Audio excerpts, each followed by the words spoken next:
आज हम देखेंगे बॉडी मेजरमेंट को नापने के बाद हम लिखते क्या क्या है। आखिर में सूट बनाते टाइम हमें किन किन मेजरमेंट की ज़रूरत होती है, आज हम पहले वो देखेंगे। ये सिर्फ सूट के लिए है, वैसे तो ब्लाउज़ का भी निकल जाएगा, लेकिन मैं भी सिर्फ सूट का बता रही हूँ, जिसमें पूरी डिटेल में बताऊँगी कि सूट में आखिर हमें क्या क्या मेजरमेंट चाहिए होती है कपड़ा काटने के लिए। तो ये तो मैंने अभी इंग्लिश में लिखा हुआ है, मैंने हिंदी में भी तैयार कर रखा है। ठीक है, पहले मैं बताऊंगी इंग्लिश में अगर मेजरमेंट लिखनी है तो उसके लिए हमें क्या क्या चाहिए। बॉडी मेजरमेंट के लिए पहले अपर बॉडी जो होती है सूट के लिए हमें क्या लेंगे, पहले हम लेंगे लंबाई। पूरी बॉडी की नहीं चाहिए हमें, सूट की लंबाई कितनी पहननी है हमें वो लेनी है। एल मतलब लेंथ, लंबाई। ठीक है। बी ब्रेस्ट, ब्रेस्ट में भी 2 साइज़ आएंगे। अगर साइज़ स्मॉल या एल है या मीडियम है तब तो हमें वैसे मेज़रमेंट की ज़रूरत नहीं पड़ती है ज़्यादा, क्योंकि बॉडी थोड़ी सी फ्लैट ही होती है, ज़्यादा डिफरेंस नहीं होता है अपर ब्रेस्ट और लोअर ब्रेस्ट में, इसलिए चल जाता है उसमें। लेकिन अगर साइज़ एक्सेल है, अगर डबल एक्सेल है और इससे भी बड़ा साइज़ है तो इसमें ये मेज़रमेंट मस्ट हो जाता है, भाई चाहिए ही चाहिए, तभी फिटिंग अच्छी आएगी, अदरवाइज़ नहीं आएगी। कि कमर, एच हिप। ठीक है, ये तो हो गया भाई सूट की लंबाई।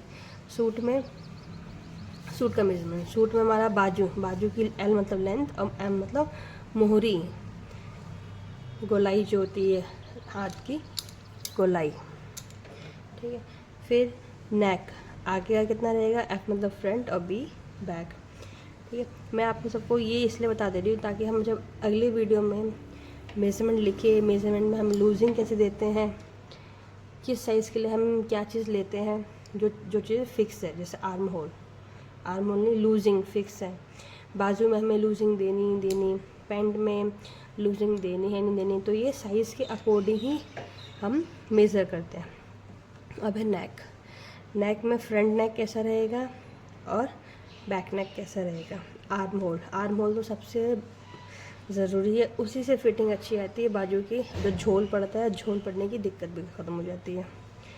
सलवार हो, पैंट हो, प्लाजो हो, या जितने भी टाइप के जो बॉटम्स वेयर आते हैं उन सब के लिए क्या मेजरमेंट है, लेंथ, कमर, हिप और मोहरी एंड थाई तो सबसे ज़रूरी है। मतलब सारे मेजरमेंट ज़रूरी है, लेकिन ये बेसिक जो मेजरमेंट है हमें सबको पता होना चाहिए। ठीक है, वैसे मैंने हिंदी में भी तैयार कर रखा है।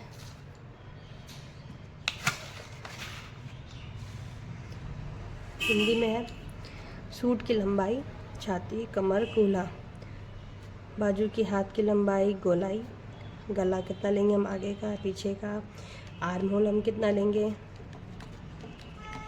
ठीक है, सलवार बना रहे हैं तो सलवार या पैंट या प्लाजो जो भी बना रहे हैं हम नीचे पहनने वाला, तो उसकी लंबाई, उसका कमर और कूल्हा अलग अलग आता है मेज़रमेंट। कूल्हा कमर में अलग अलग मेज़रमेंट आएगा हमेशा। ये नहीं कि हमने कमर का नाप लिया काट दिया, नहीं, कूल्हे का नाप अलग होगा और कमर का अलग होगा। मोहरी सब अलग अलग साइज़ में पहनते हैं, फिक्स नहीं होता। और जांग, थाई, ये भी।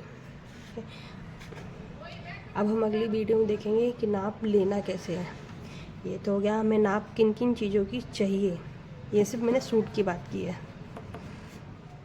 ठीक है, अगले वीडियो में हम देखेंगे कि स्मॉल साइज़, मीडियम और एल में, एक्सेल और डबल एक्सेल में हम आखिर लूजिंग कितना देते हैं।